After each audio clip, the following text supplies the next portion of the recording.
games espousing violence like Gorebox should be permanently banned from the Philippines. Game over na ba?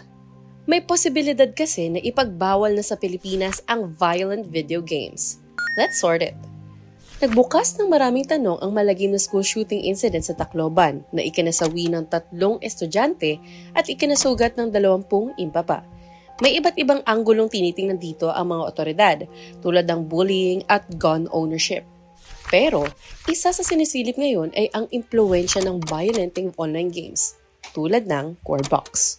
Ang Gorebox ay isang sandbox online game kung saan may laya ang manlalaro na gawin ang lahat ng gusto niya sa isang open world. Makatotohanan ang galaw ng mga karakter at kapansin-pansin ang paglalarawan ng mga pinsalang dulot ng mararahas na eksena.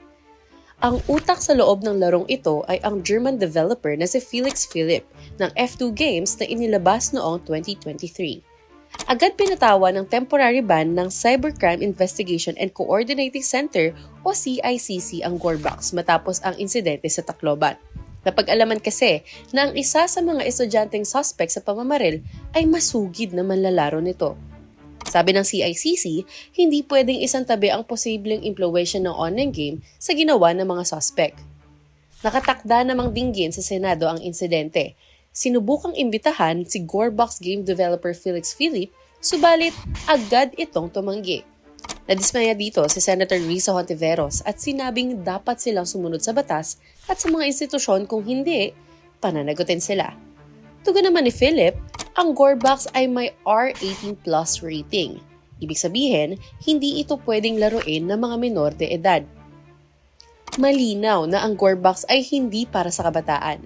Bagamat isa lang ito sa mga anggulong tinitingnan ng mga otoridad, dapat nang tutukan ang digital world na kinamumulatan ng kabataang Pilipino.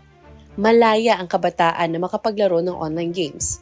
Pero, ang responsibilidad sa pagtiyak na hindi sila naiimpluwensyahan nito ay nasa kamay ng lipunan, ng gobyerno, ng paaralan, at ng mga magulang.